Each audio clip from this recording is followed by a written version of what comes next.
Oui, salut, ça va? Bon, Hachem, tu es à Genève ou en Israël? Non, je suis toujours en Israël. Ah, grâce à Dieu. Ah, Maintenant, ça me fait du bien de savoir qu'on nous entend depuis Israël. oui. Mais Non, mais j'espère que super. rien ne sera retenu contre moi. Chashve shalom, chashve Ah, shalom. pas totalement. Surtout contre toi, Aïe, aïe, aïe. on ne doit pas dire ce mot. On ne doit pas le prononcer. Alors, il y a Jean-François qui arrive. On va se Ouais, pousser un peu, comme ça tout le monde va pouvoir, ouais. voilà, comme ça tout le monde va pouvoir suivre. Bon, on va commencer. Est-ce que tout le monde a un chumash sous la main? Alors, je vais voir le fromage. Ouais. Un chumash sous la main, un chumash avec le texte de Vayetse, chapitre 28 de la Genèse, comme on dit. Bonsoir Jean-François, Bonsoir Eric, merci de m'accueillir. avec plaisir. Alors, on a quelques absents, mais ils vont pas tarder. Maurice, Maurice est là. Philippe, j'ouvre les enregistreurs. Si vous voulez retenir tout ça contre moi, donc j'ouvre les enregistreurs. Donc, on a intérêt à plus rien dire, là. Voilà, voilà. Bonjour, Poulab, Shavua Tov. Shavuot Tov. Attends, ça va, attends. Il y a un avis Zachor Latov. Ah, voilà. Bonsoir. Bonsoir. Bonsoir. Bonsoir tout le monde, bonsoir tout le monde. Je vous interromps au milieu de la dafina. Vous savez que la dafina, elle est meilleure quand elle est réchauffée. Mais Non, pas quand après elle est deux faite jours par un quand même. Ashkenaz. Hein? Quand elle est faite par un Ashkenaz. À plus forte raison, bien Et en sûr. plus, Mettez-le à la bouche. Ça promet, ça promet. Ouais. Voilà, voilà. Donc, il y a des gens qui arrivent petit à petit, mais on va commencer si vous êtes d'accord. Alors, la paracha de Vayetse est une paracha, d'ailleurs, sur laquelle nous pourrions réfléchir des heures et des heures. J'ai quelques idées en tête que j'aimerais vous livrer ce soir. Et malheureusement, on ne va pas pouvoir tout partager ce soir, mais je vous invite à revenir Shabbat ou lundi prochain pour clore intentiner les sujets qu'on aura ça nous amorcés fait ce très soir. bizarre de t'entendre dire ce soir. Cet après-midi. Parce qu'on nous écoute depuis Boston, je suis obligé de dire cet après-midi. C'est une après-midi obscure pour moi, mais c'est une après-midi lumineuse pour les gens qui habitent en Amérique. Non, mais ça fait On bizarre. salue les Américains au passage. Philippe, toi, tu n'es pas à Paris. D'accord, ça me rassure parce que sinon, j'arrive plus à. Entre les Israéliens, les Américains, les Parisiens. Italiennes. J'en profite pour saluer Madame Sorani qui nous écoute depuis Turin. Donc voilà. Cette semaine, nous sommes parisiens. Non, Genevois. La semaine Nous sommes en Israël. Nous sommes en Israël maintenant. Ah, vous êtes en Israël? Oui, Ah ben voilà. oui, depuis des semaines. Oh là là, il faut faire très attention à ce que je vais raconter ce soir. Et puis Jean-Claude qui est à Annecy. Bon, c'est pas Israël, mais c'est presque la Terre Pas Sainte. loin. On n'est pas loin. Il faut encore quelques kilomètres et on y est. Alors, si vous êtes d'accord, la paracha d'aujourd'hui de Vayetse est une paracha qui est très importante dans, j'allais dire, dans la préhistoire du peuple juif. Parce que ce que nous lisons, on pense qu'il s'agit de ce que Jacob va rêver, de ce que Jacob va voir, mais finalement, ce n'est pas seulement le ici et maintenant par rapport à Jacob, mais c'est également tout ce que le peuple juif va connaître à travers la diaspora, à travers ses différents exils. Raison pour laquelle je pense qu'il est important de comprendre ce texte. Vayetse Yaakov, on sait que c'est la première fois qu'un de nos patriarches part en Chutz Laaretz. Vous allez me dire, oui, mais Abraham a quitté pour l'Égypte. Oui, mais il est parti vers Israël. Il a fait juste un petit crochet par le Caire, il est revenu, mais il n'a pas fait ce départ comme l'eût fait Jacob en son temps. Raison pour laquelle Jacob, vous savez, il est tout jeune, il a 77 ans, parce que quand il quitte la bénédiction de son père, à ce moment-là, il a 63 ans, il va passer encore 14 ans dans les yeshivot de Shem et Ever. Vous savez qui sont Shem et Ever? Shem est le fils de Noé et Ever est son arrière-petit-fils. D'accord? Il va étudier là-bas. Vous allez me dire, mais la Torah n'existait pas. Si, la Torah orale. La tradition orale va précéder la tradition écrite. La tradition écrite a toujours existé depuis 6000 ans, mais 6000 ans bien avant la création du monde, puisque Dieu va s'inspirer de la Torah pour créer le monde. Mais cette Torah ne sera révélée que sur le mont Sinaï. Mais on est dans une oralité partagée depuis bien avant les Havot, et on sait que les patriarches vont s'asseoir à la yeshiva de Shem et Ever pour penser, réfléchir au monothéisme et la manière de pratiquer finalement les mitzvot.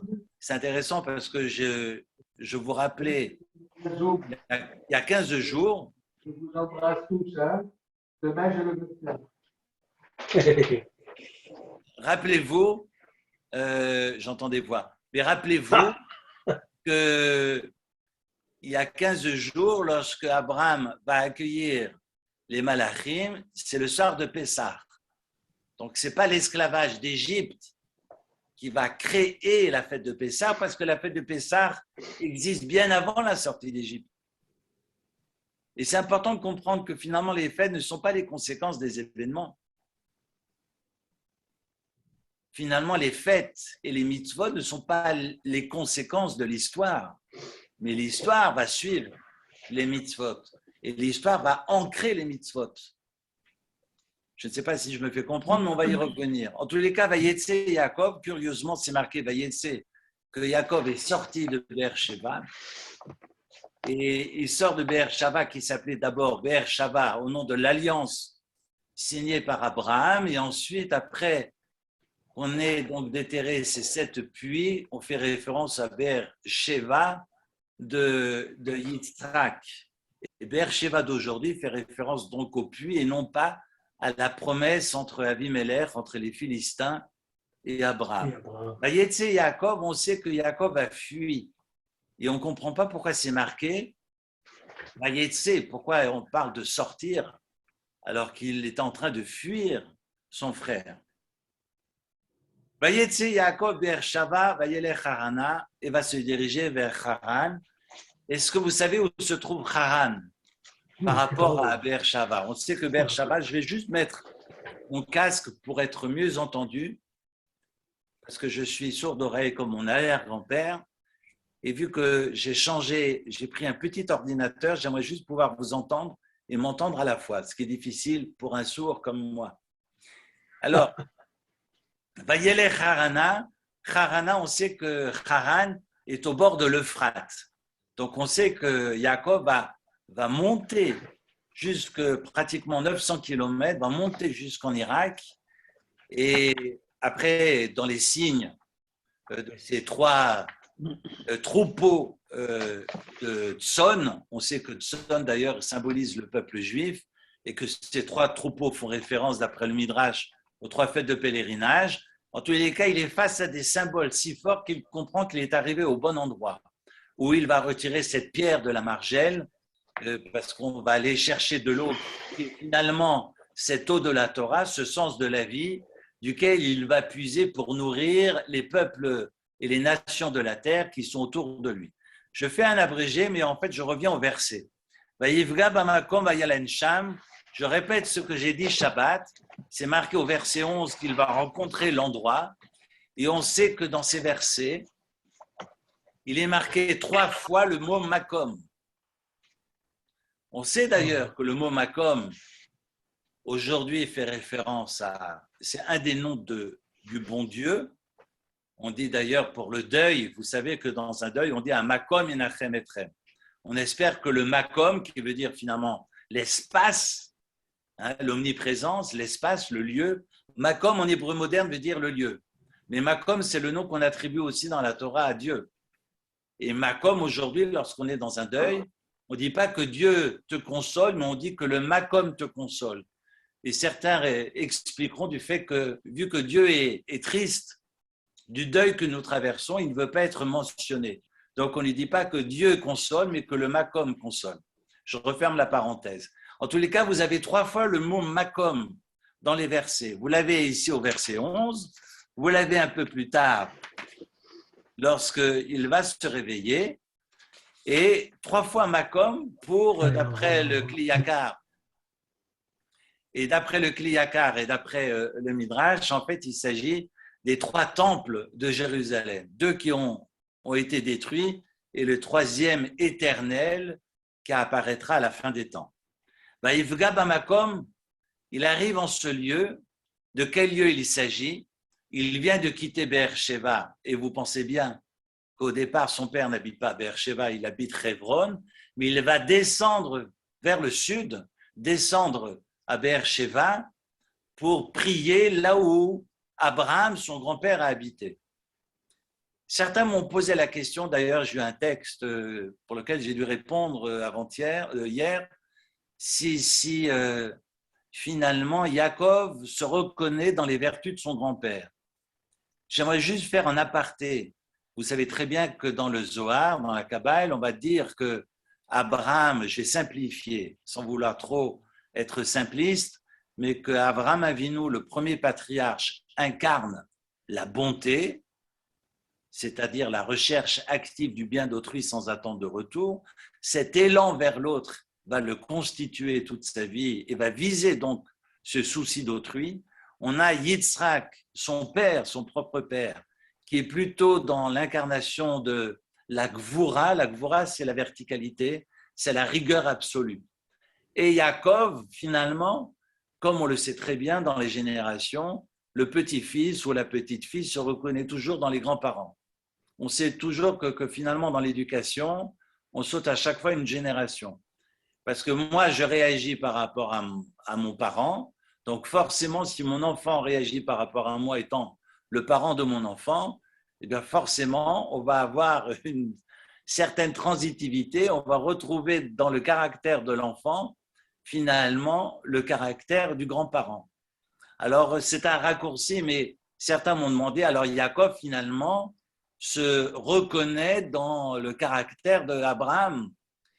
Je dirais oui et non, parce que on dira dans le texte, dans le rituel, Teten Emet Yaakov, que Yaakov, finalement, ce n'est pas le chesed, ce n'est pas la gvura, mais c'est le Emet.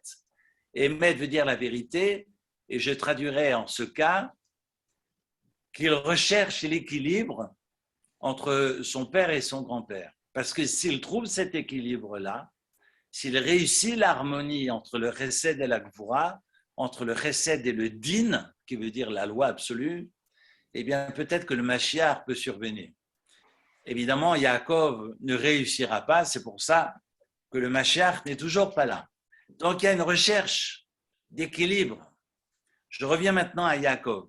On sait que Yaakov, Vaïvga Bamakom, nous enseigne le Talmud dans le traité de Brachot, va instituer la prière du soir. Du mot de Vaïvga. Vaïvga veut dire rencontrer l'endroit.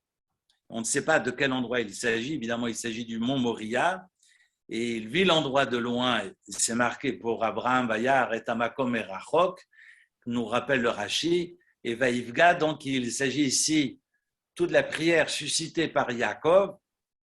Et on sait que Yaakov, maintenant, on est dans Beth Elohim, on est dans la maison, et on attribue plutôt la maison à Yaakov, parce que Yaakov a institué la prière du soir, alors qu'Abraham Avinu, et je reviens en arrière, Abraham va instituer la prière du matin, parce que c'est sur le mont Moria, sur la montagne de Dieu, qu'il va s'exprimer et lever les yeux au ciel. La prière instituée par Abraham est une prière qui est instituée sur la montagne. La soir Bassadé, on sait que Yitzhak, avant de rencontrer sa future épouse, est dans les champs. Et la soir est associée aussi à la prière, Sicha. Et donc, il prie dans les champs. Il ne prie pas en haut des montagnes, au sommet des montagnes, mais dans les champs. Et Yaakov, contrairement à Yitzhak, qui lui va instituer la prière de l'après-midi, Yaakov, qui se retrouve le soir, parce que le soleil se couche rapidement, nous dira le Midrash, parce qu'il se trouve sur le mont Moria, où a été, entre guillemets, sacrifier son père, dans ce non-sacrifice. Il est dans cette maison parce que finalement, quand on part en exil, il faut que dans la maison dans laquelle on est, les murs soient solides pour traverser l'exil. Contrairement à toutes les bêtises que nous entendons aujourd'hui de par un politicien parisien qui essaye de faire le mariole ici à Genève, c'est important de ne pas confondre l'assimilation et l'intégration. C'est capital et fondamental de s'intégrer et de rester soi. Raison pour laquelle Yaakov prie, et Yaakov est associé, on lui attribue la maison, contrairement au champ d'Isaac ou à la montagne d'Abraham, parce que c'est dans la maison que Yaakov va s'épancher, que Yaakov va lever les yeux au ciel et que Yaakov prépare finalement son départ en exil. Et donc, si je suis en exil, si je suis à Genève ou à Tombouctou, eh bien, mes murs de ma maison doivent être solides pour pouvoir me frotter au monde alentour. Je continue. Le soleil se couche. Il va prendre les pierres du lieu. Et évidemment, le soleil se couche pour lui à une heure inhabituelle, nous dira le Rashi.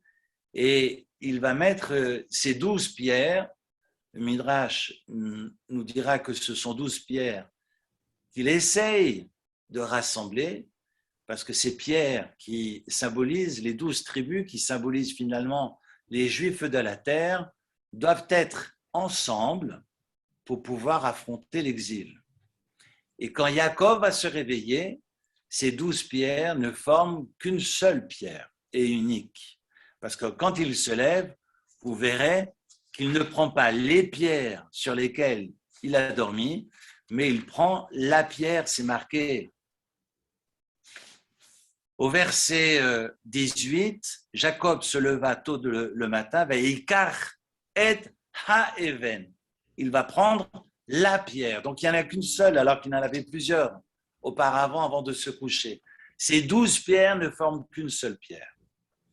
Signe que la hardout, c'est-à-dire l'unité entre les tribus, l'unité dans le peuple, est fondamentale.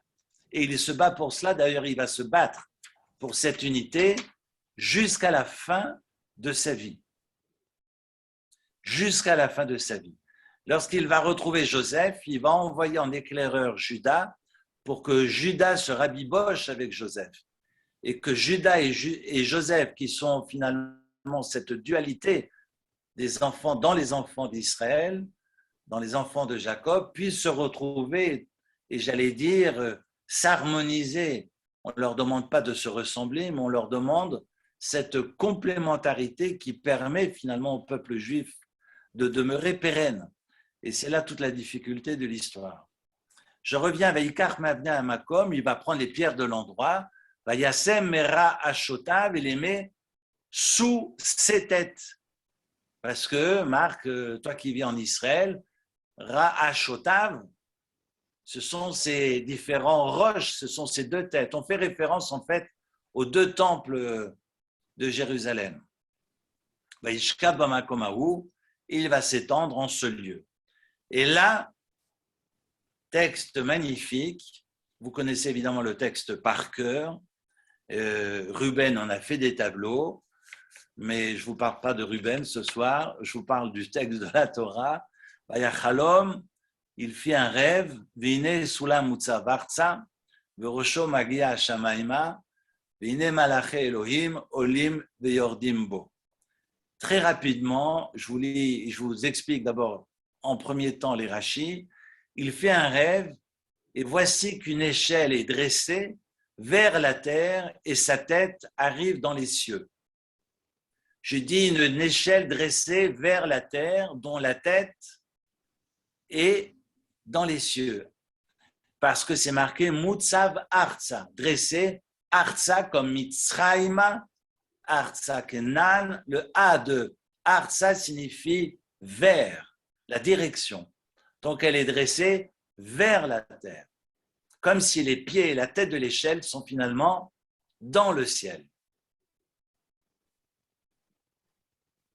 On est dans un rêve totalement incompréhensible, je vous l'accorde. Il s'agit d'un songe. Deux manières, nous dira le Zohar que j'ai eu la chance d'étudier ce Shabbat. Le Zohar nous dira qu'il y a deux formes de prophétie. Il y a la prophétie en termes de vision et la prophétie en termes de songe. Quand une personne a une prophétie dans les songes, évidemment, c'est moindre que de l'avoir en vision, j'allais dire, diurne. 2 jours, j'ai cette vision devant moi et la prophétie est plus forte comme les prophéties d'Abraham et Yitzhak, comme les prophéties d'Ézéchiel, de Daniel, etc.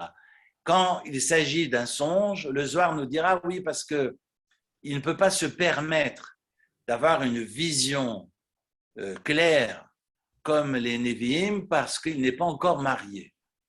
C'est intéressant d'ailleurs, cette idée de plénitude pour pouvoir atteindre les sphères supérieures. En tous les cas, il va s'endormir parce que Dieu veut lui parler. Et il fait un rêve et cette échelle alors part de Beer-Sheva et passe au-dessus du mont Moria. Il est donc au centre de cette échelle, si j'ose dire, et sur cette échelle, il a la vision d'anges qui montent et qui descendent. Et évidemment, Rashi, le premier, nous dira, mais ce n'est pas possible, il ne peut pas rêver de les voir monter et descendre après, et il dira, non, en fait, vu qu'un ange ne peut que descendre dans un premier temps et remonter, on ne fait pas le sens inverse. Et là, il s'agit d'anges qui montent et qui descendent. En fait, il s'agit des anges qui l'accompagnaient jusqu'à la frontière d'Israël, qui vont l'amener et l'accompagner dans la terre d'Israël et qui ne sortent pas en dehors du pays. Et ensuite, descendent les anges qui vont l'accompagner en dehors de la terre d'Israël et qui l'accompagneront jusqu'à Haran. Ça, c'est le texte de Rashi. C'est intéressant parce qu'on peut lire de différentes façons. On peut le lire aussi que Jacob, comme nous dit le Midrash, c'est repris aussi dans le Kli Yakar, différents commentateurs, qu'il voit toutes ces civilisations qui vont se succéder, qui vont dominer le peuple d'Israël. Il voit d'abord la civilisation babylonienne, qui va dominer le peuple juif durant 70 ans, 71 années précisément. Il va voir Madaï dominer le peuple d'Israël et donc monter au zénith, parce que c'est une civilisation qui monte, qui atteint le sommet de l'échelle. Mais Dieu n'est pas au sommet de l'échelle. Regardez, c'est marqué, et Dieu se tenait au-dessus de l'échelle. Donc Dieu n'est pas sur l'échelle, Dieu est au-dessus de tout. Attention, regardez bien le texte. Veine Hachem, regardez le verset 13, voici que Dieu se tient debout, Nitzav, Alav, au-dessus de l'échelle. Et donc, il voit ces civilisations, pour reprendre mon propos, qui montent et qui descendent. Et il est effrayé par ces montées successives. Mais rassuré en même temps, voyant que ces civilisations arrivent à leur fête, et quand ils sont au zénith, retombent comme le soleil. On sait bien que le soleil, quand il arrive au zénith, au sud, eh bien, il redescend, et quand il disparaît totalement. Contrairement à la lune, qui parfois est visible, parfois n'est pas visible, mais qui est toujours là. Raison pour laquelle le peuple juif se repose sur la lune et non pas sur le soleil. On rappelle donc au peuple juif que la lune est parfois visible et parfois elle n'est pas visible, mais qu'elle est toujours présente. Alors que le soleil, quand il disparaît totalement. Madaï sera donc 52 ans au sommet et va disparaître. Ensuite, c'est Yavan. Yavan, c'est la Grèce antique. Fera le même chemin pendant 180 ans et disparaîtra. Et pour terminer, Édom. Édom, c'est le monde occidental. Édom est donc le surnom, le Dôme, le rouge là, vous pensez bien, il s'agit d'Ésaü. Ésav est surnommé Édom, et on voit Édom qui monte, mais qui ne descend pas. Et évidemment, ça a une cause, une frousse immense à Jacob. Jacob se dit, oui, mais attends, mais Édom, il ne redescend pas. Et le bon Dieu lui dit, t'inquiète pas, c'est moi qui le ferai descendre. Il ne descendra pas tout seul, je le ferai redescendre. Évidemment, Jacob a peur de monter sur l'échelle, parce que quand il voit toutes ces civilisations qui montent et qui descendent, il n'a pas envie de faire le même chemin et disparaître. Ça, c'est important de comprendre finalement ce que symbolisent ces anges qui montent et qui descendent, et de voir que finalement, au sommet de cette échelle, Nitzav Alav, que se dresse l'Éternel. Si vous ouvrez le texte, comme je vous ai invité à le faire il y a quelques jours, avec celles et ceux avec qui j'ai étudié, regardez le début du chapitre 41 de la Genèse. Au début du chapitre 41, c'est marqué que Pharaon fait également un rêve, mais que quand il fait le rêve, dans ce rêve, c'est marqué « Vine Omed Alayor », que Pharaon rêve qu'il est au-dessus du fleuve. De quel fleuve s'agit-il? Le Nil. Le Nil. Et qui pourvoit en Égypte, qui est finalement le maître, qui est la toute-puissance de l'Égypte, c'est le Nil. Parce que c'est grâce au Nil qu'on va pouvoir nourrir l'ensemble de la population. Vous savez que la configuration de l'Égypte est assez intéressante. Finalement, les terres sont arides jusqu'aux confins de l'Égypte et on profite des crues du Nil pour drainer et canaliser cette eau et irriguer les terres lointaines qui sont totalement arides. C'est pour ça, nous enseigne d'ailleurs le Talmud dans Sanhédrin, que finalement, j'allais dire que les mathématiques sont nées en Égypte. Je fais un raccourci. Mais que la ville, les premiers à construire des villes, ce sont les Égyptiens. Ils ont compris qu'à travers ces canaux, eh bien, on pouvait tracer la nature, mais tracer aussi la ville. Et l'urbanisme a été inventé par les Égyptiens. Bref, tout ça pour vous expliquer que le Nil est le dieu de l'Égypte. Et quand Pharaon rêve, il rêve qu'il est, regardez le texte, Omed, je me tenais debout, Al Hayor, sur le fleuve. Quand il va répéter à Joseph, il va lui dire j'étais sur le bord. Il n'ose pas dire qu'il était au-dessus du fleuve. Mais pour lui, c'est une évidence qu'il est Dieu. Puisque le Nil pourvoit et que le Nil représente la divinité absolue, lui, il est au-dessus de cela. Donc la toute-puissance, c'est lui. D'ailleurs, il allait se soulager dans le Nil. Il ne pouvait pas le faire dans le temple, dans son palais, parce qu'un dieu ne se soulage pas. Donc, il était obligé d'aller se cacher au fond du Nil pour le faire. Bon, enfin bref, je passe des détails. Mais pour vous expliquer que la grande différence entre Pharaon et Jacob, c'est que Pharaon rêve qu'il est au-dessus du Nil, et quand Jacob rêve, eh bien, Dieu est au-dessus de tout, au sommet et au-dessus de l'échelle. Une différence, évidemment, c'est diamétralement opposé au rêve de Pharaon. J'ai envie aussi d'ajouter, mais c'est un commentaire que j'ai lu dans les textes de Rav Ashkenazi, Zichrono Livracha. Rav Ashkenazi explique qu'on ne sait pas quel est le rêve. Alors, c'est une lecture que je trouve très intéressante. Alors, très rapidement, en aparté, parce que ce n'est pas l'objet de mon cours de ce soir, on voit que Jacob a fait un rêve. Et Léon Ashkenazi dit, en fait, on ne sait pas quel a été le rêve de Jacob. C'est marqué Bayachalom. Ce n'est pas marqué Yaakov Cholem, comme dans le chapitre 41. C'est marqué ou Pharaon Cholem. Pharaon fait un rêve. Veine, Omed Alayor, etc., etc. C'est marqué ici, Bayachalom. Vine Sulam Utzavartza. Donc en fait, il a fait un rêve, mais on ne sait pas quel est son songe. Mais puisqu'il a fait un rêve, tenez-vous bien, c'est d'une puissance extraordinaire. Puisqu'il a fait un rêve, alors une échelle peut se dresser entre le ciel et la terre.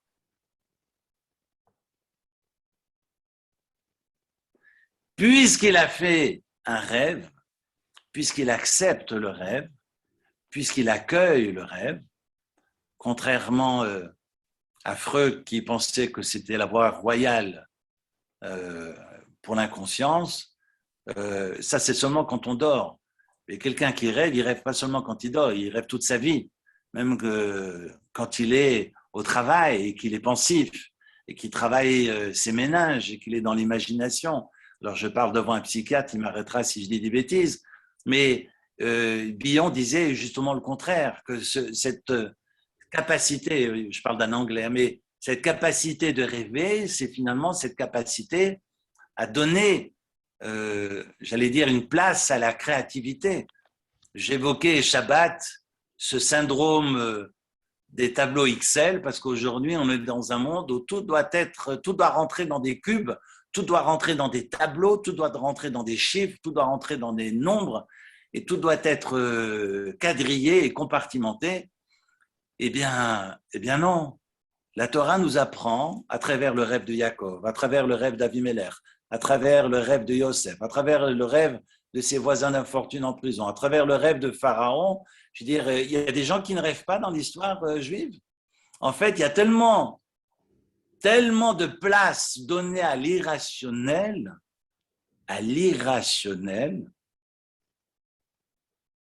on réapprend finalement, grâce à la Torah, à devenir plus humble. Parce que si nous n'étions pas humbles, nous aurions cet orgueil, ou en tous les cas, on aurait l'envie de vouloir tout maîtriser et tout contrôler. C'est ce que le monde essaye de faire autour de nous. 3e dose, 4e dose, 5e dose, on va s'en sortir. La seule personne qui pourra, si j'ose dire, on va s'en sortir ou pas s'en sortir, c'est le bon Dieu qui décide. On fera le maximum pour s'en sortir, si Dieu veut. Et c'est important de comprendre que d'accepter le rêve, Vayachalom, s'il est capable de rêver, et si nous sommes à notre tour capables de rêver, alors des échelles peuvent se dresser entre le ciel et la terre.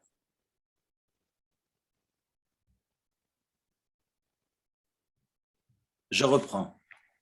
C'est un commentaire de Rav Ashkenazi. J'ajoute aussi un commentaire du Noam Elimelech parce que je suis très chassid et j'ai envie de rajouter du Noam Elimelech que les lettres de Chalom, Chet Lamed Mem, ce sont les mêmes lettres que Lechem, le pain. D'accord? Et si le pain, c'est le rêve du corps, alors, le rêve, c'est le pain de la Neshama.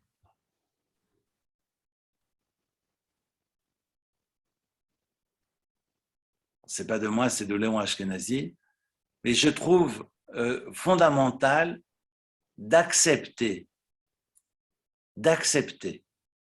à notre niveau que nous ne maîtrisons pas tout.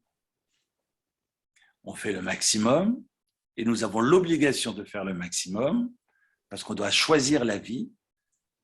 Mais tant qu'on n'a pas compris qu'on ne maîtrise pas tout, on n'aura rien compris. Je reprends les versets.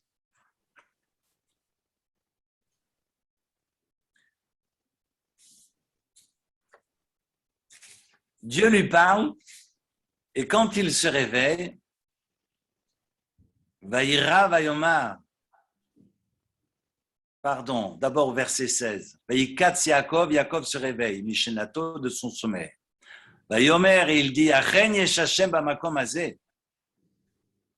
Ah, maintenant je comprends, il y a le bon Dieu dans ce monde-ci. C'est intéressant que... Alors on peut le comprendre ce verset de différentes façons. On pourrait penser que Yaakov ne considérait cette présence, alors ce serait une erreur d'ailleurs de le penser ainsi, mais on pourrait imaginer que Yaakov considérait que cette présence divine n'appartenait qu'à la yeshiva, était propre à la yeshiva et non pas dans le monde extérieur. Et là, il dit Achen Yesh Hashem, en fait, Dieu est partout. Je vous disais tout à l'heure que Makom, c'est aussi le nom donné au Beth Amikdash, j'en viens dans un instant. Alors, voilà, Achen Yesh Hashem Bamakom Hazeh, voilà que Dieu se trouve dans cet endroit. Cet endroit, c'est le mont Moria, vous le saviez. Vanochi lo yadati, je ne savais pas.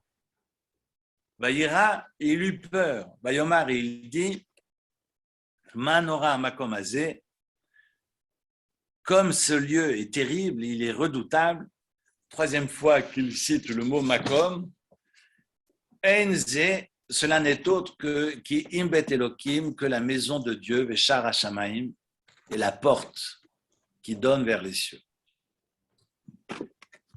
On sait que les deux Beth Amikdash, il y en aura trois, que les deux Beth Amikdash ont duré, et pour l'un 420 ans, et pour l'autre 410 ans. Le Rabbeinu Berchaye nous rappelle qu'on peut retrouver cette date mémotechnique à travers le mot katit qui se trouve au verset 20 du chapitre 27 de l'Exode. Si vous avez un texte d'une Bible sous la main, c'est pas grave si vous ne l'avez pas, c'est mieux de l'avoir en hébreu, mais je vais vous l'expliquer. Au début de Tetzavé, on nous explique quelle est la méthode pour allumer les lumières des luminaires du candélabre qui siégeait dans le futur temple de Jérusalem, dans le tabernacle. Et Dieu va dire à Moïse, tu ordonneras aux enfants d'Israël de choisir une huile qui est pure, à base d'olive, concassée. Mais comment c'est marqué concassé en hébreu? Katit. Katit, ça veut dire écrasé. Et katit s'écrit avec un kaf, un tav, un yud et un tav. Ce sont 4 lettres. Au verset 20 du chapitre 27. Katit, c'est la lettre kaf et la lettre tav. Tav, ça fait 400 et kaf, ça fait 20. Premier Beth Amikdash, 420 ans. Les 2 dernières lettres de katit, du mot concassé, c'est le yud et le tav. Yud, ça fait 10 et tav, ça fait 400. Ça fait 410 ans. Ce sont Katit Lamahor, ce sont ces 2 Beth Amikdash, 2 temples de Jérusalem, dont l'un sera debout pendant 420 ans et le second debout pendant 410 ans. Et seront détruits, le premier par les Babyloniens et le second par les Romains. Voilà que Yaakov fait cette vision. Et on peut le comprendre à travers les mots, parce qu'il dit dans un premier temps, Achen, je reprends dans les versets, Achen Yesh Hashem, Achen Yesh Hashem b'makom hazeh v'anochi lo yodati. Ah, maintenant je sais qu'il y a un Dieu dans ce lieu-là, v'anochi lo yodati, et je ne sais pas pourquoi finalement il n'est plus, et il fait référence au premier Beth Amikdash qui sera détruit.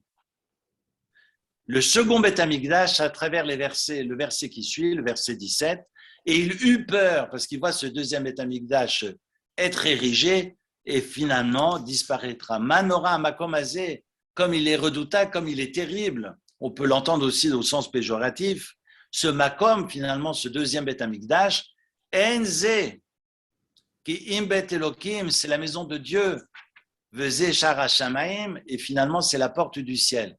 Extraordinaire. Finalement, on retrouve, et ce sont les mots du Midrash, on retrouve à travers ces mots une référence au deuxième temple de Jérusalem qui sera détruit. On voit que à travers ce rêve, même s'il s'agit d'un songe et non pas d'une vision, Jacob est en train de saupoudrer et de nous éclairer sur l'histoire qui va suivre jusqu'à aujourd'hui. וישכם יעקב בבוקר, ויקח את האבן אשר שם מרעשותה, ויושם אותה מצבה, ויצוק שמן על ראשה. Et c'est intéressant, il va se réveiller, va prendre la pierre qui était dessous la tête, et va verser de l'huile.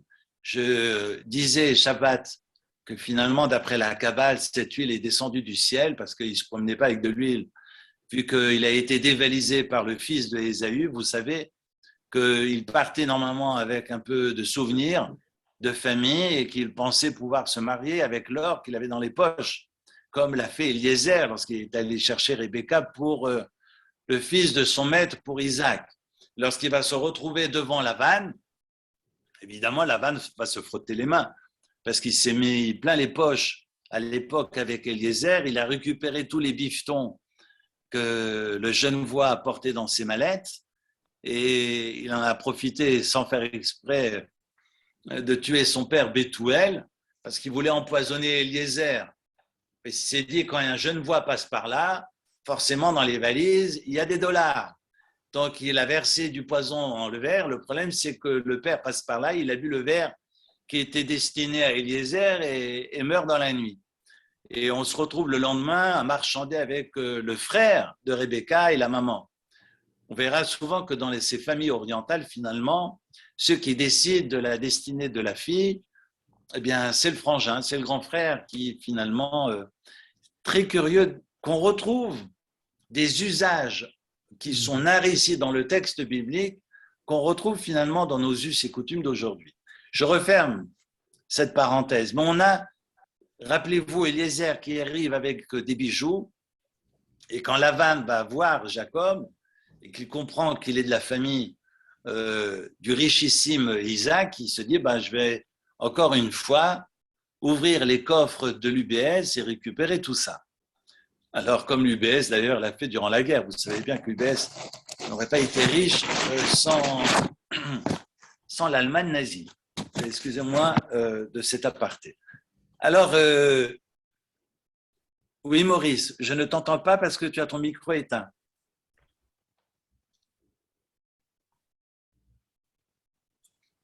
Mais je mets quand même quelques points de suspension et des guillemets, c'est à confirmer parce que ça risque d'être une diffamation de ma part et ce n'est pas le but de mon cours. Alors, je reviens au texte. Voilà que Yaakov a été complètement dévalisé par Eliphaz. Et donc, il n'a avec lui, en tout et pour tout, que son vêtement et son bâton. Imaginez un homme qui commence sa vie et il sait que ses futures épouses l'attendent de l'autre côté de la frontière et il a en tout et pour tout pour bagage, ça me rappelle une chanson de Brel, mais enfin il a en tout et pour tout pour bagage non c'est Lama, Serge Lama, et en tout et pour tout comme seul bagage son bâton. Et donc il est là. Et forcément, il ne se promène pas avec un bidon d'huile. Cette huile, le Zohar nous enseigne qu'elle descend du ciel et Yitzok Shemen al Rosha, et donc va couler cette huile sur la pierre, va la oindre, parce que cette fameuse pierre serait finalement le nombril du monde. On nous apprendra plus tard que Dieu va enfoncer cette pierre sur le mont Moria. Et cette pierre qui représente plus tard la ville de Jérusalem sera, si j'ose dire, sans faire du triomphalisme, le nombril de la terre et que le monde sera créé à partir de cet endroit. La ville sainte. La ville sainte. Certains l'appelleront Even Hashetia et d'autres rajouteront que c'est cette pierre qui se trouve au milieu de la mosquée d'Omar, ce qui reste encore à confirmer. Mais je ne vais pas faire de politique. Alors voilà, qu'il se réveille et regardez le verset 19, Vaikra et Shem Amakom Aru Betel, Voulam Luz Shem Aïr la Rishona. Extraordinaire. Voilà qu'il rêve d'un premier Beth Amikdash qui est construit et qui est ensuite détruit. Banouy Vecharev. Banouy Vecharev. Et maintenant, Banouy, un troisième temple qui est construit. Et qui est construit. Et on le comprend à travers ce nom de Bethel, la maison de Dieu, mais c'est une maison qui viendra du ciel, maison de feu, parce que si elle est érigée par les hommes et si elle n'est pas en phase avec le ciel, elle risque d'être détruite. D'ailleurs, lorsque Dieu a voulu que le temple soit détruit, il a déplacé le temple qui était parallèle au temple terrestre, à celui qui était dans le ciel, nous raconte le Midrash. Et donc, vu que Dieu l'a déplacé, bien celui qui était érigé par les hommes pouvait être détruit, ce qui sera le cas pour le premier et le second. Eh bien, le troisième temple descendra du ciel. Bethel, comme c'est marqué dans le verset 19, Ve'ulam Luz Shemaïr Larishona. Finalement, c'est le nom de Luz qui est le nom de la ville au début, et Luz fait référence d'abord à une forme qui est la forme de l'amande, comme nous a rappelé Albert l'autre soir. Luz, d'ailleurs, en arabe, signifie l'amande, mais c'est également Luz, l'os, qu'on appelle Luz, parce que cet os-là est nitzri, comme on dit en hébreu, qui est finalement un os éternel, parce qu'on peut le brûler, on peut le broyer, mais il reste intact. Et le troisième temple sera intact et éternel. À l'instar du Luz, vous avez cette tradition dans le rituel séfarade de prendre le vin à l'Havdalah et finalement de tamponner de vin le Luz qui se trouve derrière. C'est cet os-là, à la nuque. Et on fait référence donc à la ville de Jérusalem. Luz, qui sera le Beit Shlishi, qui sera la troisième maison de Dieu et qui sera éternelle. C'est le verset qui suit. Veshafti beshalom el bet avi, vaya Hashem li l'Elokim. C'est tout le verset qui suit. Vaeven azot asher samti matzeva, yebet Elokim, vechol asher titen li, aser aserenu lach, verset 21 et verset 22, qui fait référence à ce troisième temple. Et quand on ouvre le Midrash Rabbah, eh bien, Rabbi Shimon Bar Yochai nous dit, sachez qu'entre le temple d'en bas et le temple d'en haut, il y a 18 000, sous-entendu, donc 18 000 kilomètres, ou 1800, 1 km 800, 18 miles. Et c'est marqué millim. Alors, que veut dire 18 millim? Alors, est-ce qu'il s'agit d'une distance? Parce qu'on a dans le traité de Chagiga, je ne vais pas rentrer trop dans les détails, d'autres distances qui sont données de 500 années entre le ciel et entre le Rakia. Le Rakia, d'ailleurs, ce n'est pas le ciel, c'est au-dessus du ciel, et puis la terre. Et c'est sujet, évidemment, à controverse dans le traité talmudique de Chagiga, raison pour laquelle j'ai écouté l'autre jour Rav Rosenblum qui a apporté le Shla Kadosh que j'ai derrière moi, et le Shla Kadosh explique, et là aussi c'est puissant, je trouve ça extraordinaire, le Shla Kadosh, le Shnei Luchot Abrit, explique que finalement, quand Rabbi Shimon Bar Yochai parle de 18 millim, en fait il s'agit des 18 bénédictions, autrement dit de la Shemoneh Esrei. La différence et l'espace qui sépare le temple d'en bas du temple d'en haut, c'est la Hamida. C'est nos 18 bénédictions que nous récitons dans la prière matinale et de Mincha et de Harvit. Voilà un premier jet que je voulais partager avec vous pour, en guise d'introduction, bien entendu. On est d'accord. Alors, est-ce que vous avez une question jusque-là?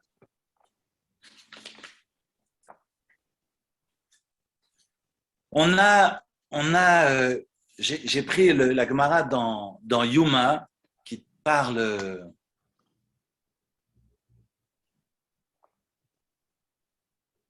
de Yom Kippour, à la page 9 de Yuma, certains l'appellent Yuma et non pas Yoma, de ce jour continu qui en fait symbolise la fête de Kippour. Le traité talmudique nous dit Mikdash Rishon mipnema charav, pourquoi le premier temple a été détruit?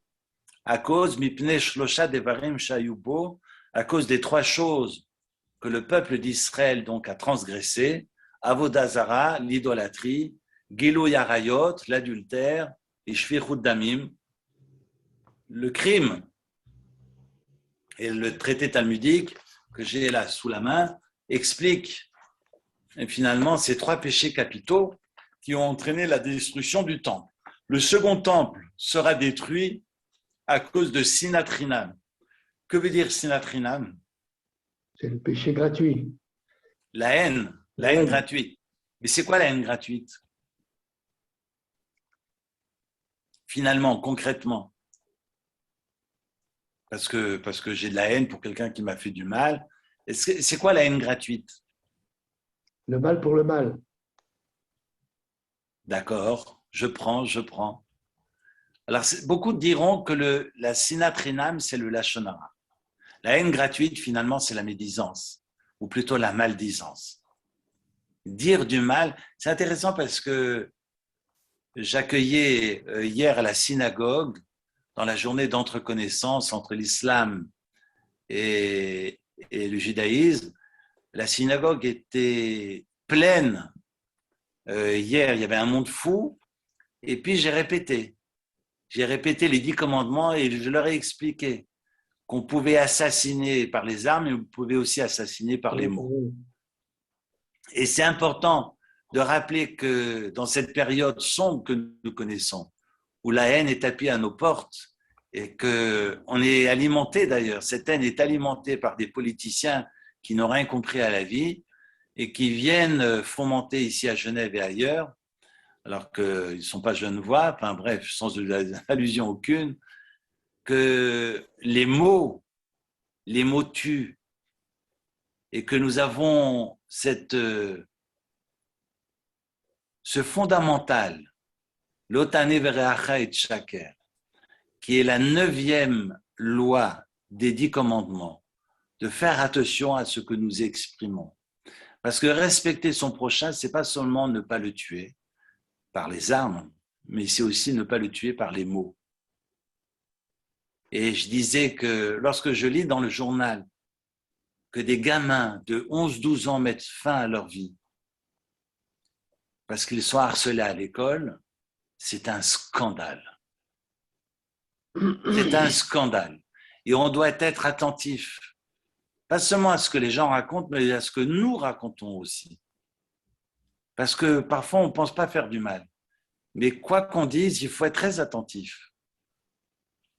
Le bonjour, au revoir, je veux dire, vous vous rendez pas compte, malheureusement, mon métier m'amène souvent à être au cimetière pour accompagner des défunts à leur dernière demeure. Et très souvent, en sortant du cimetière, mes poils se hérissent. Et j'ai envie de le partager avec vous. Parce que très souvent, les gens ne savent pas quoi raconter et comment consoler. Et j'ai envie de mettre un gros panneau en sortant du cimetière, taisez-vous. Parce que juste d'être présent, je pense que ça apporte du soin. On n'est pas obligé de faire des grands discours. Parce que taper dans le dos à une personne qui vient d'enterrer sa mère ou son père et lui dire « comment ça va ?» ou bien « ça va aller », moi, sérieusement, si j'avais un bazooka, je tire. Parce que si j'ai enterré ma mère ou si j'ai enterré mon père et qu'on vient me dire « ça va aller », ben non, c'est pas ce que j'ai envie d'entendre maintenant. Et je crois qu'on ne se rend pas compte des bêtises que l'on peut exprimer dans ces moments si difficiles où je préfère le silence beaucoup plus éloquent que toutes les consolations idiotes que j'entends.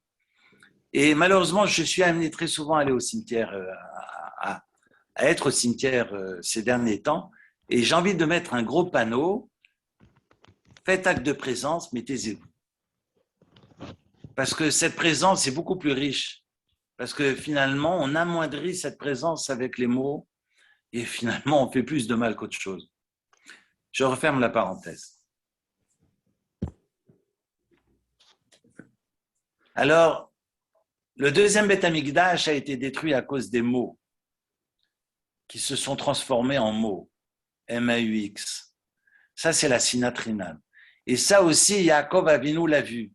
Yaakov Avinu a vu le mal qui a détruit le premier temple et le second temple. Le premier temple, les 3 péchés capitaux, et on sait que les bénis Israël ont arraché à travers finalement leur comportement, ont arraché, ont déraciné les Avot, les patriarches.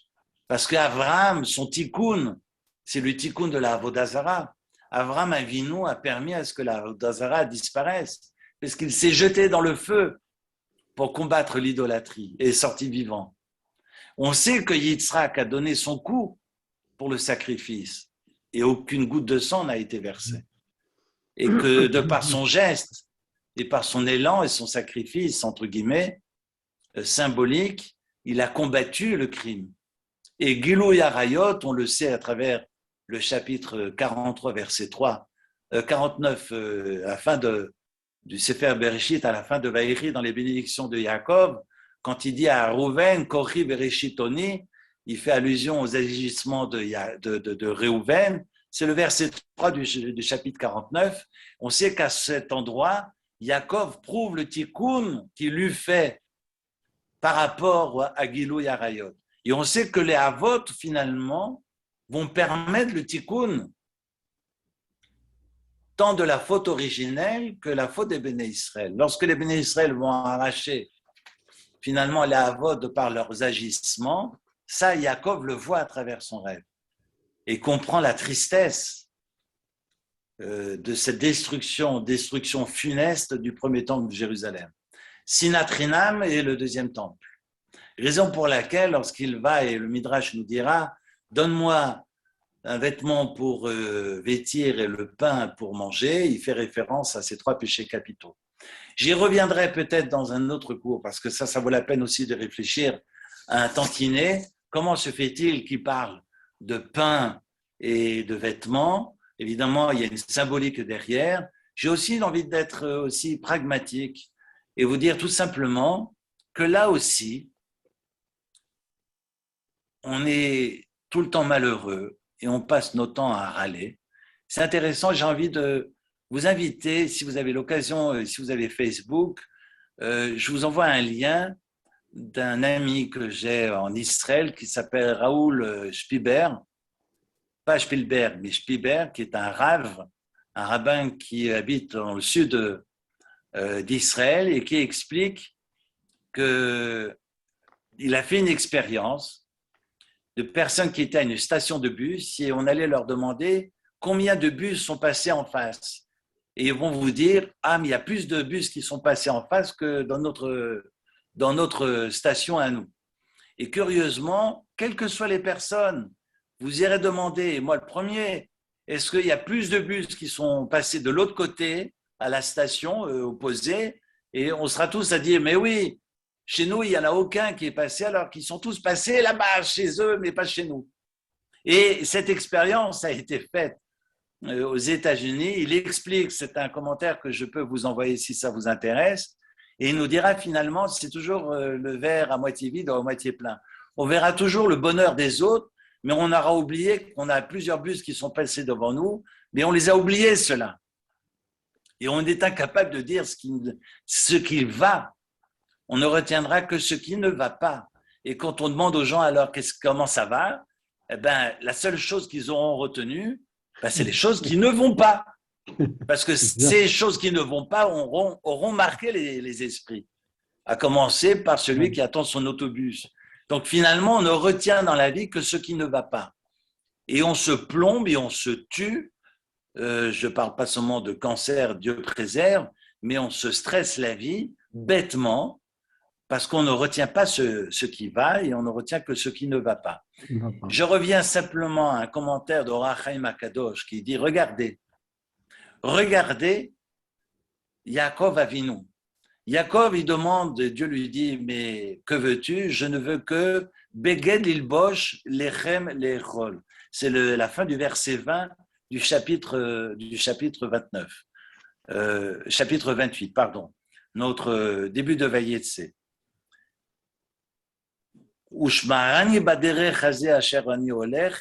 Que Dieu me protège donc sur le chemin dans lequel je vais, mais Natani Lechem Lechol, et qu'il me donne donc du pain à manger, ou Beged Lilbosh, un vêtement pour vêtir. Évidemment, le pain c'est pour le manger, c'est pas pour le mettre dans les oreilles. Je sais qu'Obélix il se met du persil dans les oreilles, mais le pain c'est pour le manger, et le vêtement c'est pas pour le mettre au frigo, c'est pour le mettre sur les épaules. que ça veut dire un vêtement pour vêtir et un pain pour manger. Le Hachem dit, parce qu'on peut avoir du pain devant nous et on n'est pas capable de le mettre à la bouche.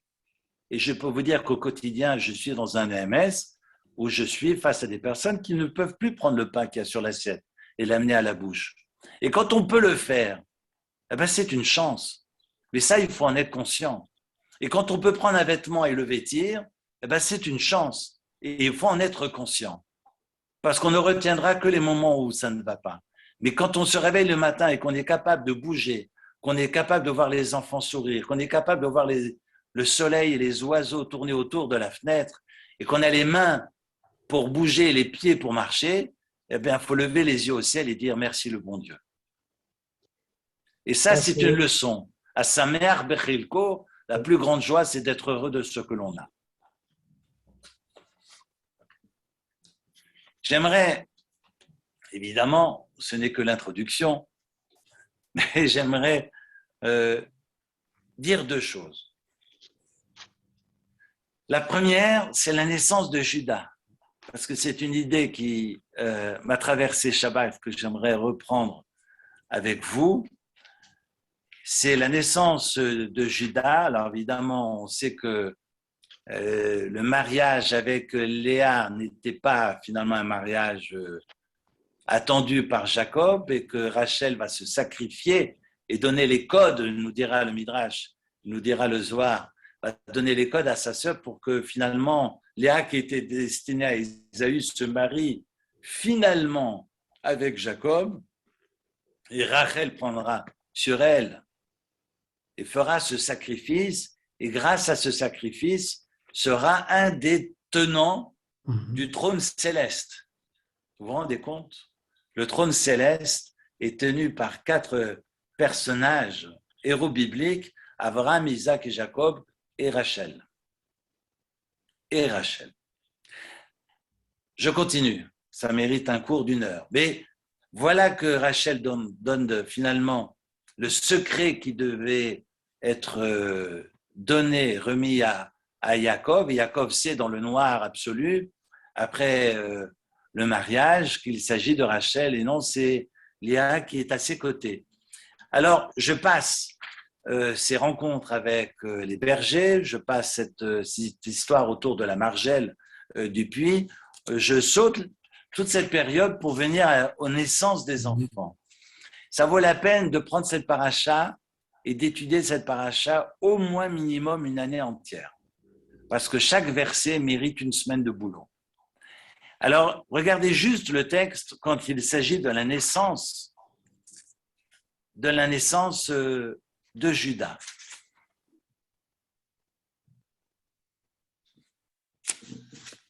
Alors, au verset 31 du chapitre 29, Dieu va voir que Léa est détestée et donc il va ouvrir sa matrice et Rachel est restée stérile.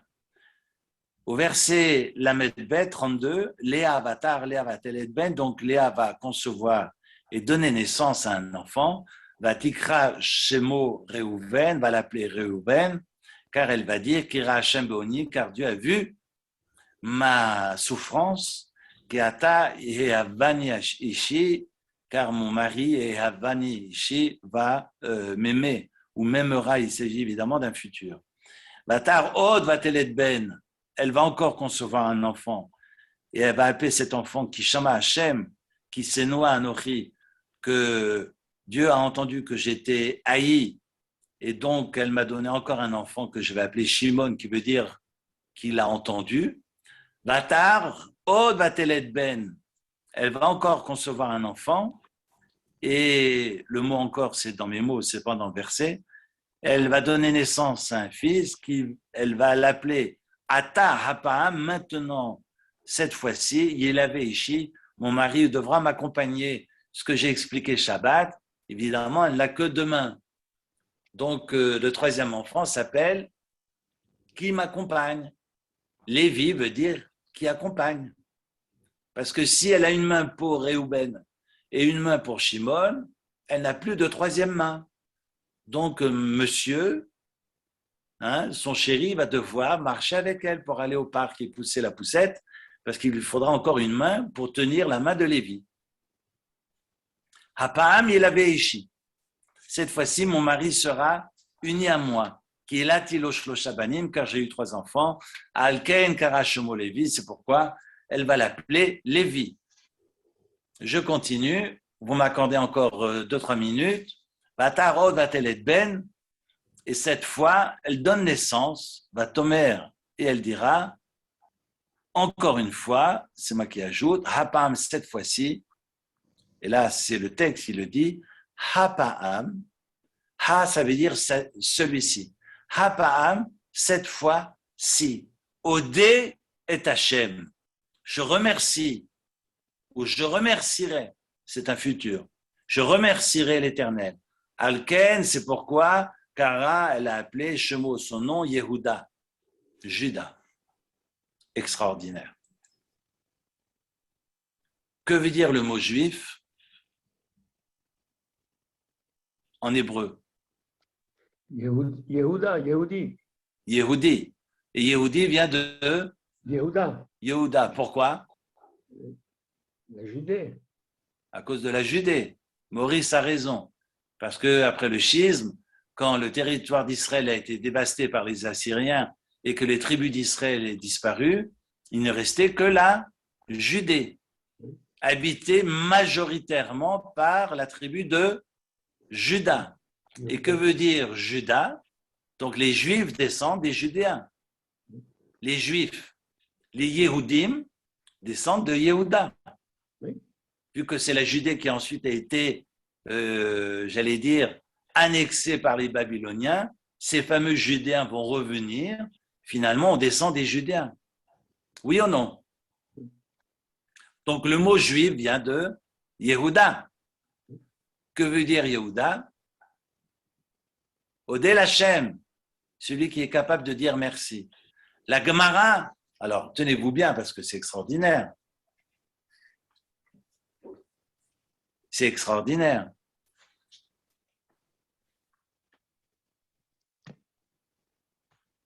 Je pense à plusieurs choses à la fois, il faut que je me calme. Donc, la Gemara dans le traité talmudique de Brachot viendra nous enseigner à la page 7 que c'est la première fois dans l'histoire juive qu'on dit merci au bon Dieu. Alors évidemment, on peut se poser la question, oui, mais attends, il y a eu d'autres gens qui ont dit merci.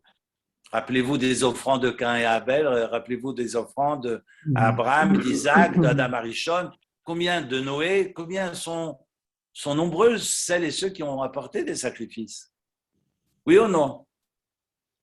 Parce que la Gemara dira, c'est la première fois qu'une personne biblique, et là dans Bereshit, dans le Sefer Bereshit, c'est la première fois qu'on glorifie le bon Dieu. Mais attends, depuis que le jour où le bon Dieu a créé le monde, personne n'avait loué le bon Dieu jusqu'à ce que vienne Léa. Mais ils sont nombreux, celles et ceux qui ont loué le bon Dieu. Et mon oncle, le Rav Gershon Cohen, rajoute qu'il est marqué, et on va comprendre pourquoi, la Gemara dit cela. Parce qu'on nous enseigne dans le traité de Psachim, pas dans le traité de Psachim, pardon, dans le traité de Shabbat, que celui qui récite le Hallel, c'est-à-dire celui qui fait la louange au bon Dieu, qui récite le Hallel tous les jours, eh bien, c'est une personne qui blasphème, c'est un blasphémateur. C'est comme si blasphémait le bon Dieu. Pourquoi? Parce que le Hallel, on le fait seulement lorsque survient un événement extraordinaire. Par exemple, les lumières de Hanouka. C'est un moment extraordinaire, donc on récite le Hallel. Le Hallel se récite seulement lorsque les événements sont extraordinaires. Et c'est dans Shabbat Kouf Yotret, Shabbat 118, en français, sauf erreur de ma part. Et donc, dans Shabbat, on nous enseigne que celui qui ose réciter le Hallel à tout bout de champ est un blasphémateur. Pourquoi? Parce qu'il n'a rien compris à la louange. Parce que t'es Hallelia, Alléluia. Enfin, pardon, on dirait t'es Hallelka, Alléluia, que finalement, Kol Aneshama, que finalement l'âme n'est pas seulement là pour remercier le bon Dieu seulement dans les événements extraordinaires, mais que notre âme, kol neshama ta'alelka aleluka, que finalement notre âme remercie le bon Dieu pour tous ces événements au quotidien, de pouvoir voir, de pouvoir manger, de pouvoir s'habiller. Et on est capable de dire merci pour les petites choses et pas seulement pour les événements extraordinaires. Et celui qui veut se contenter de dire merci à Dieu seulement pour les événements extraordinaires, eh bien, est un blasphémateur.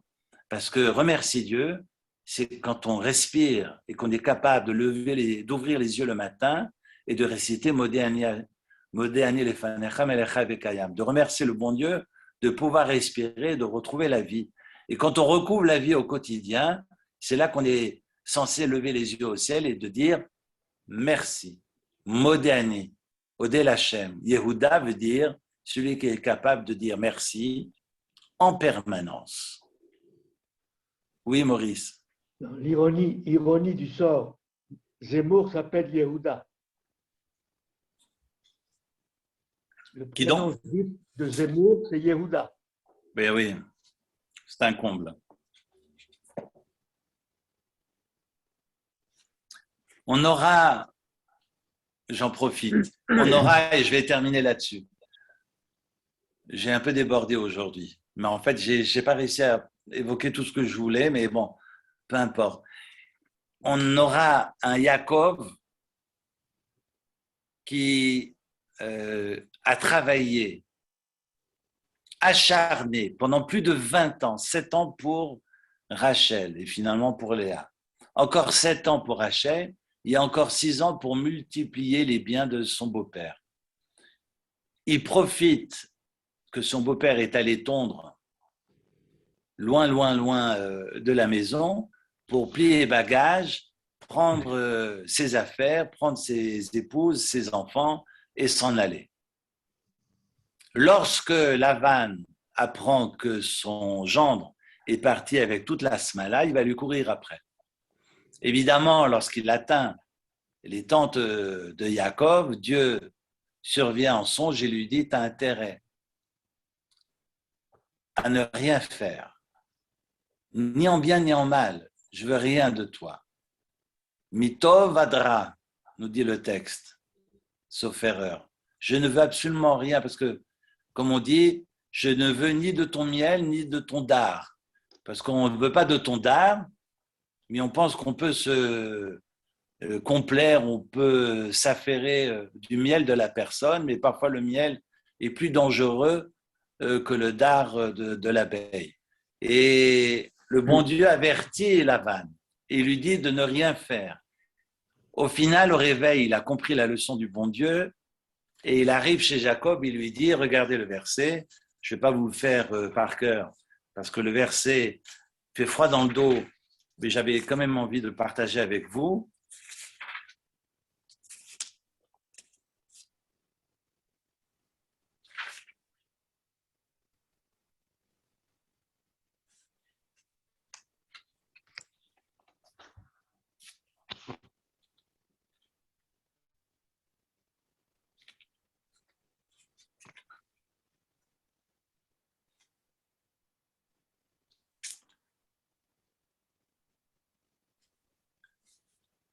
Alors, au verset 26 du chapitre 31, Lavan qui dit à Jacob, « Qu'as-tu fait? Tu as volé mon cœur. Tu as emmené mes filles comme des captives. Pourquoi tu t'es caché? Pourquoi tu m'as volé? Et tu ne m'as rien raconté. Hein? Pourquoi tu t'es caché l'ivoire pour t'enfuir? » J'aime, c'est un passage capital. Regardez bien le texte. Le verset 27 nous dira « Va'chalechacha, je t'aurais envoyé. Si tu étais resté, j'aurais mis en place la fanfare pour t'accompagner à ta sortie. Va'chalechacha, je t'aurais accompagné besimcha ou veshirim, betof ou vechinor. Avec joie, avec des chants, avec des tambourins et la harpe. Ça fait froid dans le dos. Chaque fois que je lis ces versets, je pense à l'orchestre qu'il y avait à Auschwitz.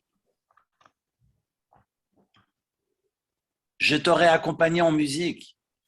Ni besoin de ta musique, ni de ton miel, ni de ton dard. Je ne veux plus de toi. D'ailleurs, quand on récite l'histoire le soir de Pessah, on parle d'Arami, Oved Avi, que mon père a été finalement chez ce menteur de Lavan, qui porte bien son nom parce qu'il s'appelle Blanc. Lavan, ça veut dire blanc. Ouais. Qui lave plus blanc que blanc, comme disait Coluche. Mais il porte bien son nom, comme tous les cols blancs qui nous entourent. Ce sont les premiers tricheurs et les premiers menteurs. Regardez bien. Et Lavan qui nous dit, mais je t'aurais raccompagné en fanfare. Pourquoi es-tu parti si vite? Pourquoi as-tu fui? Et il va commencer à lui tourner autour, mais tu m'as volé mes trafines, tu as volé mes idoles, on sait que c'est Rachel qui les a pris. Je ne vais pas rentrer maintenant, ça prendrait tout le temps pour comprendre pourquoi elle les a pris. Mais ce qui est intéressant, c'est que Jacob n'a absolument rien dit pendant 20 ans. Il est maintenant approché par Lavan. Jacob ne dit toujours rien. Et on continue. Et voilà que Lavan pousse le bouchon encore et encore trop loin. Et Jacob qui ne dit absolument rien. Et regardez le verset 36.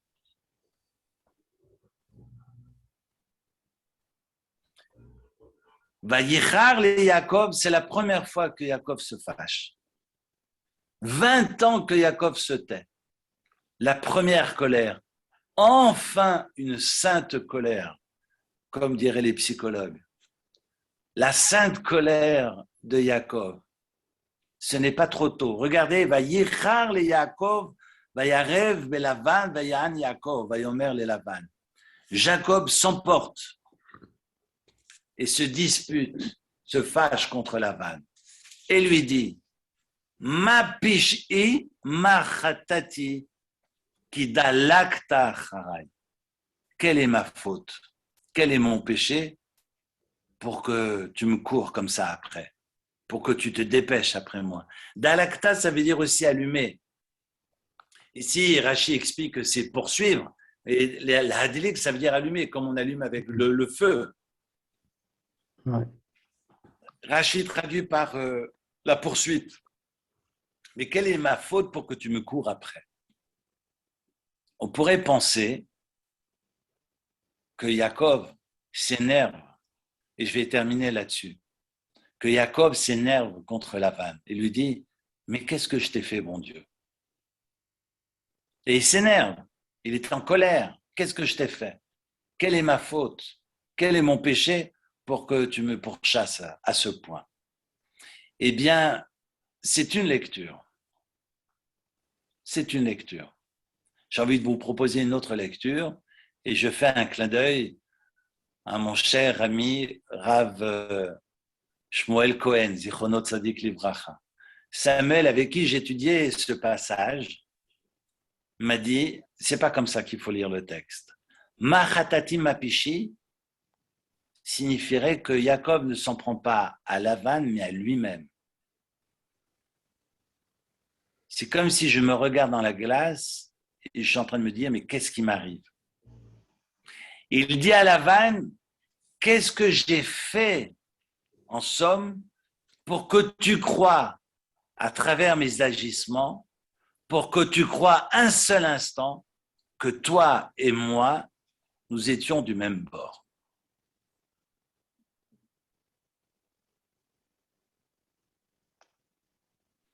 Pour que tu me colles comme tu me colles, ça voudrait dire que dans mon attitude,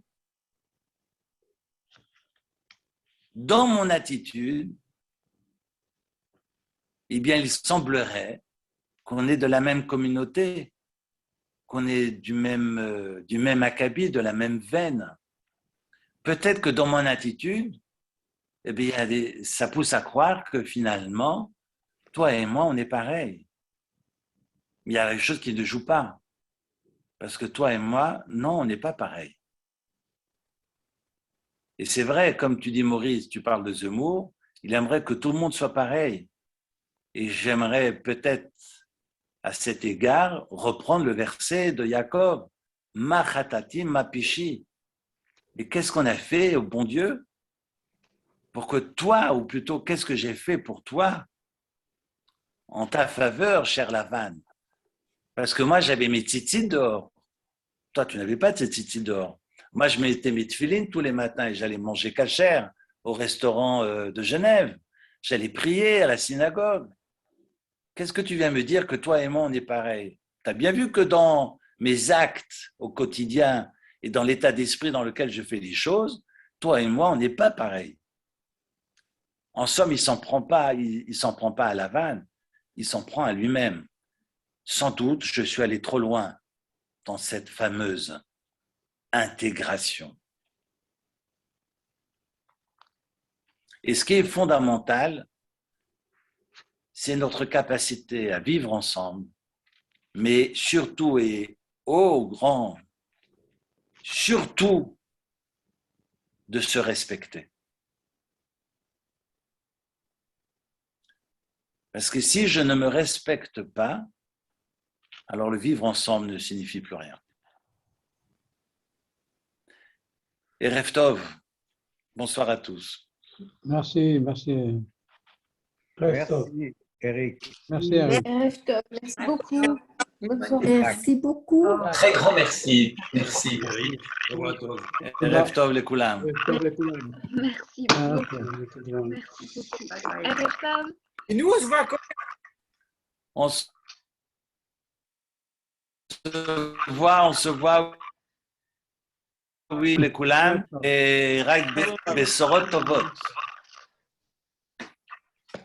Bye bye.